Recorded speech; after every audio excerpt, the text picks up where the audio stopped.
नमस्कार दोस्तों, मैं हूं शिवम पांडे और आज मैं आप सबके सामने प्रमुख साहित्यकार और उनकी रचना को याद करने की ट्रिक लेकर उपस्थित हुआ हूं। मैं आपको बता दूं कि हिंदी के जितने भी महत्वपूर्ण कवि हैं, खासकर मध्य प्रदेश से संबंधित, उनको आज हम लोग ट्रिक के माध्यम से याद करने वाले हैं। लेकिन साथ ही साथ मैं आपको ये भी बोलूँगा कि अगर आप मध्य प्रदेश के अलावा और भी कहीं से हैं, फिर भी यह वीडियो आपके लिए महत्वपूर्ण हो जाता है, क्योंकि यह कवि बहुत ही महत्वपूर्ण है जो कि हर राज्य में प्रसिद्ध हैं। तो ज़रूरी है कि आप इस वीडियो को अंत तक देखिए, जिससे आपको प्रमुख कवि और उनकी रचनाएं याद हो सकें, क्योंकि यह एग्जाम की दृष्टि से बहुत ही महत्वपूर्ण टॉपिक है। तो देरी न करते हुए चलिए शुरू करते हैं। पहले हैं शिव प्रसाद पटैरिया, जिनकी एक रचना है बिन पानी सब सून। याद करने के लिए मैं आपको बता दूं कि पटैरिया में एक शब्द छिपा हुआ टर्राया है ना। पटैरिया में एक शब्द छिपा हुआ टर्राया, और टर्राते कौन है?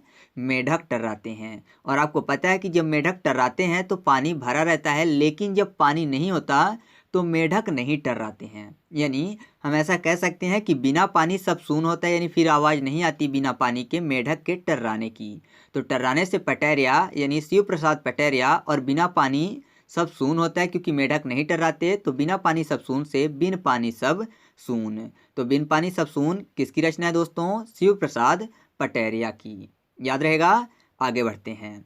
अगला है मुल्ला रामोजी, जिनकी रचना है लाठी और भैंस। तो याद करना बहुत ही आसान है।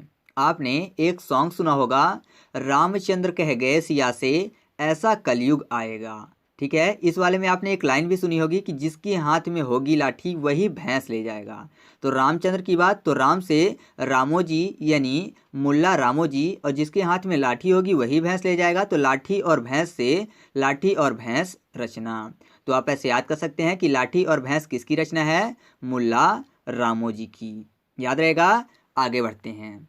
अगला है अटल बिहारी वाजपेयी, जिनकी रचना है मृत्यु या हत्या, अमर आग है, संसद के 3 दशक, रग रग हिंदू मेरा परिचय, और भी इनकी कुछ रचनाएं हैं, लेकिन जो महत्वपूर्ण लगी उनको हम लोग याद करते हैं। सबसे पहले बात कर लेते हैं मृत्यु और हत्या की। तो मृत्यु और हत्या यानी डेथ की बात हो रही है दोनों दशाओं में। तो आपको पता है कि यह अटल है ना, इसको कोई भी नहीं टाल सकता। यानी जो संसार में आया है वह संसार से जाएगा। तो आप ऐसा कह सकते हैं कि मृत्यु अटल है। तो मृत्यु से हो गया मृत्यु या हत्या, और अटल से अटल बिहारी वाजपेयी। तो मृत्यु और हत्या किसकी रचना है दोस्तों? अटल बिहारी वाजपेयी की। अगली रचना है अमर आग है। तो आपको पता है कि कोई भी व्यक्ति अमर नहीं है। मैंने पहले ही बताया कि सबको आग में ही जलना है। तो आग से और अमर से अमर आग है रचना किसकी है? अटल बिहारी वाजपेयी की। ठीक है।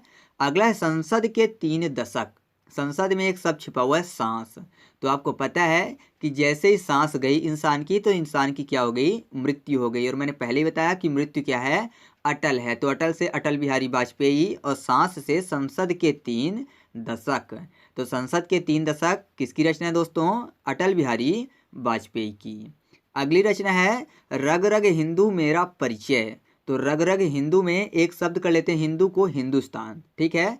आपको पता है कि हिंदुस्तान जो है वह हम सब के लिए महत्वपूर्ण है न, क्योंकि हम सब बाहरी नहीं हैं, बल्कि हम सब हिंदुस्तान के हैं। इस कारण से हिंदुस्तान हम सब का है। तो ऐसा कह सकते हैं कि रग रग में हम लोगों के हिंदुस्तान बसा हुआ है, क्योंकि हम लोग बाहरी नहीं है, क्योंकि हम लोग भारत के हैं। तो बाहरी से बिहारी यानी अटल बिहारी वाजपेयी, और रग रग में हिंदुस्तान है, तो रग रग में हिंदू से हो गया रग रग हिंदू मेरा परिचय। तो आप ऐसे याद कर सकते हैं कि अटल बिहारी की मृत्यु या हत्या, अमर आग है, संसद के 3 दशक, रग रग हिंदू मेरा परिचय रचनाएं हैं। ठीक है। आगे बढ़ते हैं। अगले हैं गिरिराज माथुर, जिनकी रचना है मैं वक्त के सामने हम होंगे कामयाब। तो याद करने के लिए मैं आपको बता दूं कि एक शब्द लिखा हुआ है गिरिराज में गिरने की बात, और लिखा हुआ है मैं वक्त के सामने। तो इंसान कैसे गिरता है? किसी न किसी व्यक्ति के सामने, या कि किसी न किसी चीज़ के सामने, है ना। इंसान गिरता है तो किसी न किसी चीज़ के सामने, किसी न किसी हालात के सामने। तो यहाँ पर लिखा हुआ है कि कोई व्यक्ति गिरा है कैसे? वक्त के सामने। तो मैं वक्त के सामने गिरा, तो गिरने से गिरिराज माथुर। तो मैं वक्त के सामने किसकी रचना है दोस्तों? गिरिराज माथुर की। याद रहेगा। अगला है हम होंगे कामयाब, यह भी गिरिराज माथुर की ही रचना है। तो जाहिर सी बात है, जो व्यक्ति गिरेगा और गिर के खड़ा होगा, यानी जितनी बार गिरेगा उतनी बार खड़ा होगा, वही व्यक्ति कामयाब होगा। कहते हैं ना, गिरते हैं सहसवार ही मैदाने जंग में, वह तिफल ही क्या गिरे जो घुटनों के बल चले। तो जाहिर सी बात है, वही व्यक्ति गिरेगा और वही व्यक्ति संभलेगा तो आगे वह जरूर बढ़ेगा, यानी कामयाब जरूर होगा।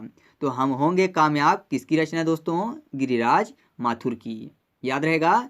आगे बढ़ते हैं। अगले हैं भवानी प्रसाद, जिनकी रचना है बनी हुई रस्सी और गीत फरोश। याद करने के लिए मैं आपको बता दूं कि गीत फरोश में एक शब्द लिखा हुआ है गीत, और भवानी में एक शब्द छिपा हुआ है वाणी। वाणी की बात हो रही है, तो गीत गाते हैं कौन?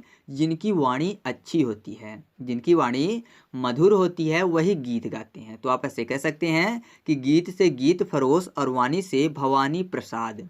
तो भवानी प्रसाद की गीत फरोश रचना है। दूसरी है बनी हुई रस्सी। तो रस्सी में एक शब्द छिपा हुआ है रस सी, रस सी। तो वाणी में फिर से वही बोलने वाली वाणी की बात हो रही है। तो जाहिर सी बात है, आपने देखा होगा कि बहुत सारे लोगों की वाणी ऐसी होती है जैसे रस से भरी हो, बहुत ही मीठी बात बोलते हैं। हालांकि कुछ लोग ऐसे भी होते हैं कि केवल अपने मतलब के लिए मीठी बात बोलते हैं, यानी रस से भरी बात बोलते हैं। फिर भी वाणी तो उनकी रस से भरी होती है। तो रस से भरी से हो गया रस्सी, और वाणी से भवानी प्रसाद। तो आप ऐसे याद कर सकते हैं कि बनी हुई रस्सी किसकी रचना है? भवानी प्रसाद की। ठीक है, तो हम लोगों ने भवानी प्रसाद मिश्र की दो रचनाएं देखी। पहला गीत फरोश और दूसरा बनी हुई रस्सी। या फिर आप गीत फरोश को ऐसे भी याद कर सकते हैं, फरोश को याद करने के लिए कर लीजिए आक्रोश। तो आक्रोश कहाँ से समझ में आता है? वाणी से, यानी जुबान से। तो वाणी से भवानी प्रसाद मिश्र और आक्रोश से फरोश यानी गीत फरोश। याद रहेगा। आगे बढ़ते हैं। अगले हैं गजानन माधव मुक्तिबोधा, जिनकी रचना है चांद का मुंह टेढ़ा, भूरी भूरी खाक धूल और काठ का सपना। तो सबसे पहले हम लोग देख लेते हैं काठ के सपने को। तो काठ से मुझे एक लाइन याद आती है, लकड़ी की काठी और काठी का घोड़ा। तो यहाँ पर मैं आपको एक थोड़ी सी अलग लाइन बताता हूँ, लकड़ी की काठी और काठी का हाथी। थोड़ा सा फनी है और आपके दिमाग में आएगा ही आएगा। लकड़ी की काठी और काठी का हाथी, तो आपको पता है हाथी जिसको गज भी बोलते हैं। तो गज से गजानन माधव मुक्तिबोधा, और काठी से यानी काठ, तो काठ से काठ का सपना। तो आप ऐसे याद कर सकते हैं कि काठ का सपना किसकी रचना है? गजानन माधव मुक्तिबोधा का, क्योंकि गज का मतलब क्या होता है? हाथी होता है। अगला बात कर लेते हैं भूरी भूरी खाक धूल की। तो आपको पता होगा कि जब गज चलता है, यानी जब हाथी चलता है, तो वह खाक खगालता हुआ चलता है ना। आपने देखा होगा कि हाथी हमेशा अपने सूंड से जमीन की धूल उड़ाता हुआ चलता है, यानी खाक खंगालता हुआ चलता है। तो खाक और धूल से आप याद कर सकते हैं भूरी भूरी खाक धूल, और गज से गजानन माधव मुक्तिबोधा। तो गजानन माधव मुक्तिबोधा की दो रचनाएं हो गई, पहला काठ का सपना और दूसरा भूरी भूरी खाक धूल। अब बात कर लेते हैं चांद का मुंह टेढ़ा। वैसे तो सबको पता होगा, लेकिन फिर भी मैं याद करवा देता हूँ। चांद के मुंह टेढ़े में एक शब्द लिखा हुआ है मुंह, अर्थात माउथ की बात हो रही है। और गजानन में एक शब्द लिखा हुआ है आनन, है ना। गजानन में आनन शब्द छिपा हुआ है, और आनन का मतलब क्या होता है? मुख ही होता है ना। आनन का मतलब मुख ही होता है। तो मुख से मुंह, अर्थात चांद का मुंह टेढ़ा। तो आप ऐसे याद कर सकते हैं कि चांद का मुंह टेढ़ा, भूरी भूरी खाक धूल और काठ का सपना किसकी रचना है? गजानन माधव मुक्तिबोधा की। याद रहेगा। आगे बढ़ते हैं। अगला है राजा भोज, जिनकी रचना है सरस्वती कंठा भरण। याद करने के लिए मैं आपको बता दूं कि सरस्वती कंठा भरण में एक शब्द लिखा हुआ है कंठा। याद करने के लिए कर लेते हैं कंठ। कंठ किसको बोलते हैं? गले को बोलते हैं। और राजा भोज में एक शब्द लिखा हुआ है भोज। तो भोज करने अगर जाएंगे तो जाहिर सी बात है भोज कहाँ से जाएगा? गले से होकर जाएगा, है ना। खाना, भोज की बात मतलब खाने की बात हो रही है। भोज में जब जाएंगे तो खाना खाएंगे, और वह कंठ से होकर जाएगा। तो आप ऐसे याद कर सकते हैं कि राजा भोज की रचना क्या है? सरस्वती कंठा भरण। अगले हैं माखनलाल चतुर्वेदी, जिनकी रचना है हिम किरीटिनी, हिम तरंगिनी, साहित्य के देवता और समय के पाँव। याद करने के लिए मैं आपको बता दूं कि हिम किरीटिनी और हिम तरंगिनी में एक शब्द कॉमन है, वह है हिम। और हिम मतलब बर्फ की बात होती है, अर्थात ठंड की बात हो रही है यहाँ पे। और माखनलाल को याद करने के लिए कर लेते हैं बटर लाल। माखन को क्या बोलते हैं? बटर बोलते हैं। तो कर लेते हैं बटर लाल चतुर्वेदी। ठीक है, केवल याद कराने के लिए है, अलग ढंग से मत लीजिएगा। थोड़ा सा फनी जरूर है, लेकिन याद आपको हो जाएगा। तो आपको पता है कि बटर सुरक्षा के लिए कहाँ पे रखते हैं? ठंडे स्थानों पे यानी फ्रिज पे रख दिए, और भी जो ठंडी जगह है वहाँ पे रख दिए, लेकिन बटर को हमेशा ठंडे स्थानों पे रखा जाता है क्योंकि वह सुरक्षित ठंडे स्थानों पर रहता है। तो ठंडा अर्थात हिम की बात, तो हिम से हिम किरीटिनी और हिम तरंगिनी, और बटर लाल से माखन लाल चतुर्वेदी। तो आप ऐसे याद कर सकते हैं कि हिम किरीटिनी और हिम तरंगिनी किसकी रचना है? माखन लाल चतुर्वेदी की। अब बात कर लेते हैं साहित्य के देवता की। तो साहित्य में एक शब्द लिखा हुआ है सही, है ना? साहित्य में सही की बात हो रही है। और माखन लाल में एक शब्द लिखा हुआ है लाल। तो जब नोट्स या कि कॉपी या कि कुछ भी चेक होता है तो जाहिर सी बात है लाल पेन से चेक करते हैं, है ना? हमेशा रेड पेन से चेक करते हैं कि सही है कि गलत है। तो सही से साहित्य के देवता और लाल से माखन लाल चतुर्वेदी। याद रहेगा। इनकी एक और रचना है, वह है समय के पाँव। पाँव में एक शब्द छिपा हुआ है वजन वाला पाव, है ना? 1 पाव, 2 पाव, 3 पाव, ये वाला। और माखन लाल चतुर्वेदी में माखन को कर लेते हैं मक्खन यानी बटर। तो जाहिर सी बात है बटर कैसे लिया जाता है? वजन में लिया जाता है। या तो 1 पाव ले लिया या तो 1 किलो ले लिया, लेकिन ऐसे ही वजन में लेते हैं। तो आप ऐसे याद कर सकते हैं कि समय के पाव किसकी रचना है? माखन लाल चतुर्वेदी की। ठीक है। तो यहाँ पर हम लोगों ने माखन लाल चतुर्वेदी की 4 रचनाएं देखी जो कि महत्वपूर्ण थी। हिम किरीटिनी, हिम तरंगिनी, साहित्य के देवता और समय के पाँव। अगले हैं पद्माकर, जिनकी रचना है गंगा लहरी और अली जाह प्रकाश। याद करने के लिए मैं आपको बता दूं कि गंगा लहरी की बात हो रही है, यानी गंगा के लहर की बात हो रही है। और पद्माकर में एक शब्द लिखा हुआ है मकर। मकर का मतलब मछली होता है, या फिर मकर को याद करने के लिए मगर भी कर लेते हैं। तो जाहिर सी बात है गंगा में इतना पानी होता है, गंगा की इतनी लहरें होती हैं, तो मकर यानी मछली और मगर भी वहीं पाए जाएंगे। तो आप ऐसे याद कर सकते हैं कि मकर से पद्माकर और गंगा की लहरों से गंगा लहरी। तो गंगा लहरी किसकी रचना है दोस्तों? पद्माकर की। ठीक है, याद रहेगा। अगला है अली जाह प्रकाश, जो कि पद्माकर की ही रचना है। तो एक शब्द लिखा हुआ है जहां प्रकाश, यानी जहां रोशनी हो। और पद्माकर का मतलब होता है कि कमल से भरा हुआ तालाब। पद्माकर का अर्थ होता है कमल से भरा हुआ तालाब। तो आपको पता है कि अगर तालाब पे प्रकाश आएगा जहां जहां, वहां वहां कमल होंगे। तो आप ऐसे याद कर सकते हैं कि जहां जहां प्रकाश होगा वहां वहां तालाब में कमल खिलते हैं। तालाब से भरा हुआ कमल मतलब पद्माकर, और जहां प्रकाश से अली जाह प्रकाश। तो अली जाह प्रकाश किसकी रचना है दोस्तों? पद्माकर की। याद रहेगा। आगे बढ़ते हैं। अगला है देव कुमार मिश्र, जिनकी रचना है सोने के पानी का रंग। याद करने के लिए मैं आपको बता दूं कि देव कुमार मिश्र में एक शब्द लिखा हुआ है देव कुमार, जिसका सामान्य सा अर्थ होता है देवताओं के पुत्र। देव कुमार का मतलब देवताओं के पुत्र। तो जाहिर सी बात है अगर वह पानी भी पिएंगे तो सोने की गिलास से पिएंगे, है ना? देवता के पुत्र हैं, तो अगर वह पानी भी पिएंगे तो सोने की गिलास से पिएंगे। तो आप ऐसे याद कर सकते हैं कि देव कुमार की रचना क्या है? सोने के पानी का रंग। याद रहेगा। आगे बढ़ते हैं। अगले हैं भूषण, जिनकी रचना है शिवराज भूषण, भूषण हजारा, भूषण उल्लासा और छत्रसाल दशक। तो पहले तो 3 हैं जिनमें शिवराज भूषण, भूषण हजारा और भूषण उल्लासा। इनमें नॉर्मल सा भूषण शब्द लिखा हुआ है, तो ट्रिक बताने की बिल्कुल भी ज़रूरत नहीं है। यहाँ पर एक है छत्रसाल भूषण। छत्रसाल में एक शब्द लिखा हुआ है छत्र। छत्र के बारे में आपको पता होगा कि राजा महाराजा से जुड़ा हुआ वर्ड है ये, है ना? छत्र शब्द राजा महाराजा से जुड़ा हुआ वर्ड है, और आपको पता है कि राजा महाराजा बहुत सारा आभूषण पहनते थे। तो आभूषण से भूषण और छत्र से छत्रसाल दशक। तो आप ऐसे याद कर सकते हैं कि शिवराज भूषण, भूषण हजारा, भूषण उल्लासा और छत्रसाल दशक किसकी रचना है? भूषण की।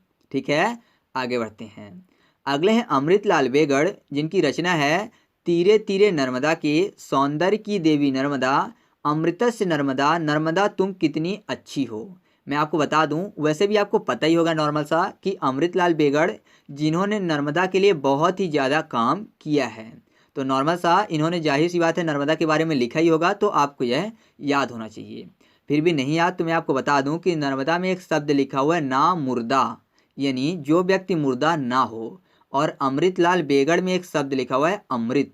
तो जाहिर सी बात है जो व्यक्ति अमृत पी के रखेगा वह कभी मुर्दा हो ही नहीं सकता। तो मुर्दा अर्थात नर्मदा, तो नर्मदा से नर्मदा के तीरे तीरे, सौंदर्य की देवी नर्मदा, अमृतस्य नर्मदा, नर्मदा तुम कितनी अच्छी हो, किसकी रचना है? अमृतलाल बेगड़ की। ठीक है। और मैं आपको एक चीज़ यहाँ पर क्लियर कर दूँ कि एक और रचना है जो कि कन्फ्यूज करती है हम लोग को, वह रचना है नर्मदा समग्र, और यह रचना है अनिल माधव की। ठीक है, नर्मदा समग्र यह रचना है अनिल माधव की। तो यहाँ भी नर्मदा आएगा तो आप कंफ्यूज हो सकते हैं, तो मैं आपको याद करवा देता हूँ। अनिल में एक शब्द लिखा हुआ है नील। नील मतलब कुछ भी नहीं लिखा हुआ, खाली खाली। और यहाँ पर लिखा हुआ है नर्मदा समग्र, यानी नर्मदा के बारे में पूरा लिख दिया गया है, समग्र वर्णन कर दिया गया है। तो जाहिर सी बात है कोई भी इतना अच्छा नहीं लिख सकता कि समग्र लिख दे, है ना।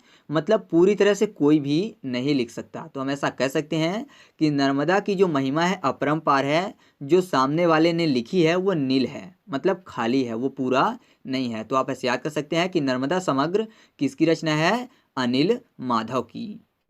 पहले हैं भर्तहरि, जिनकी रचना है त्रिशतक। त्रिशतक में कौन कौन से शतक हैं? नीति शतक, श्रृंगार शतक और वैराग्य शतक, ये त्रिशतक के रूप में माने जाते हैं। तो त्रिशतक में एक शब्द लिखा हुआ है 3 और शतक यानी सेंचुरी की बात हो रही है। आपको पता है कि सेंचुरी कहाँ लगती है? क्रिकेट में। और भर्तहरि में एक शब्द छिपा हुआ है भारतहारी। भर्तहरि, भारतहारी। तो जाहिर सी बात है अगर कोई भी सेंचुरी नहीं मारेगा या कोई भी क्रिकेटर अच्छा नहीं खेलेगा तो भारत हार जाएगी। तो आप ऐसे याद कर सकते हैं कि बिना शतक भारत हारी, तो बिना शतक से हो गया त्रिशतक और भारत हारी से भर्तहरि। तो आप ऐसे याद कर सकते हैं कि त्रिशतक किसकी रचना है? भर्तहरि की। ठीक है, आगे बढ़ें। अगले हैं भावभूति, जिनकी रचना है मालती माधव, महावीर चरित्र और उत्तर रामचरितम। मैं आपको याद करने के लिए बता दूं कि भावभूति में एक शब्द लिखा हुआ है भूत, भूत प्रेत वाली बात हो रही है। और मालती माधव में एक शब्द छिपा हुआ है मालती। मालती को याद करने के लिए कर देते हैं मारती। तो जाहिर सी बात है आपने सुना होगा कि भूत लोगों को मार देते हैं, है ना। भूत अगर किसी को मिल जाए तो लोगों को मार देते हैं, तो मारने से हो गया मालती अर्थात मालती माधव। ठीक है, अगला है महावीर चरित। तो महावीर चरित में एक शब्द लिखा हुआ है महावीर। आपको पता है कि महावीर किसे बोलते हैं? हनुमान जी को। और आपने यह भी सुना होगा कि जो भूत प्रेत हैं वह महावीर से अर्थात हनुमान जी से डरते हैं। तो आप ऐसे याद कर सकते हैं कि महावीर चरित्र किसकी रचना है? भावभूति की। ठीक है, अब इसमें बचता है एक उत्तर रामचरित्र। तो उत्तर रामचरित्र में एक शब्द लिखा हुआ है उतर अर्थात उतरने की बात हो रही है। और भावभूति में भूत सब छिपा हुआ है। तो जाहिर सी बात है अगर किसी को भूत लग जाए तो उसका भूत तांत्रिक लोग क्या करते हैं? उतारते हैं। तो उतारने से उत्तर रामचरितम। ठीक है, तो मालती माधव, महावीर चरित्र और उत्तर रामचरितम किसकी रचनाएं हैं? भावभूति की। याद रहेगा। आगे बढ़ते हैं।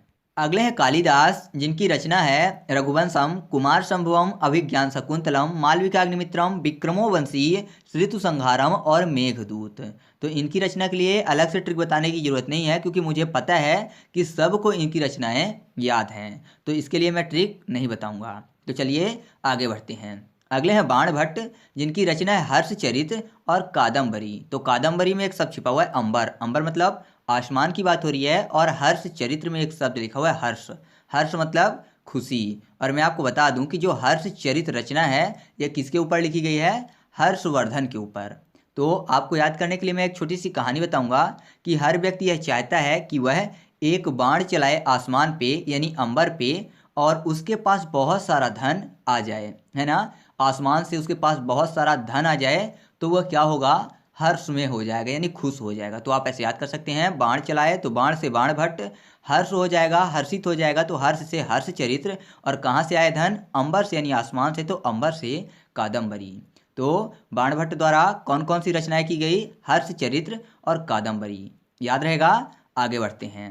अगले हैं केशव दास, जिनकी रचनाएं है रसिक प्रिय, कवि प्रिय और रामचंद्रिका। इसको याद करना बहुत ही आसान है। अगर आप एक इंसान को जानते हैं जिनका नाम है रसिका पागल, जो कि हमेशा भगवान कृष्ण में खोए रहते हैं, और उनके भजन भी आपको यूट्यूब में मिल जाएंगे, बहुत ही अच्छा भजन गाते हैं। मैं सुना भी करता हूँ, इसलिए मुझे पता है, और मैं उम्मीद करता हूँ कि आप लोगों को भी यह पता होगा, क्योंकि वह बहुत ही फेमस हैं। और केशव दास में शब्द लिखा हुआ है केशव, जो कि भगवान कृष्ण का ही नाम है। तो रसिका पागल हमेशा भगवान कृष्ण की भक्ति में लगे रहते हैं, उन्हीं की जो भजन है उनको गाते हैं। तो आप ऐसे याद कर सकते हैं, रसिका से रसिक प्रिया और केशव अर्थात भगवान कृष्ण की बात, तो केशव से केशव दास। ठीक है, और अगर आपको रसिक प्रिया याद आ जाएगा तो प्रिय से आप कवि प्रिया भी याद कर सकते हैं।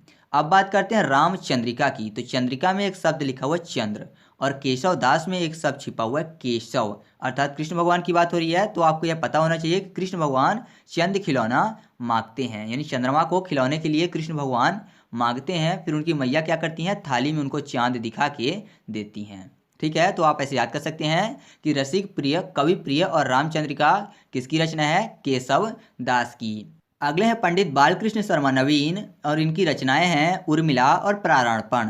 याद करने के लिए मैं आपको बता दूं कि बालकृष्ण शर्मा नवीन में एक शब्द लिखा हुआ है बाल और दूसरा नवीन, यानी कोई भी बालक है वह नवीन है अर्थात नया नया जन्मा है। और उर्मिला में एक शब्द छिपा हुआ है उर्मिला, उर का मतलब होता है हृदय। तो जाहिर सी बात है जब छोटे बच्चे होते हैं उनको उनकी माँ क्या करती हैं, अपने उर अपने हृदय से लगाए रहती हैं। तो आप ऐसे याद कर सकते हैं कि उर्मिला किसकी रचना है, बालकृष्ण शर्मा नवीन की। ठीक है, अगला है प्राणार्पण। प्राणार्पण में एक शब्द लिखा हुआ है प्राण, तो जाहिर सी बात है नया नया बच्चा है, नवीन बच्चा है, तो अभी अभी उसको प्राण मिला है।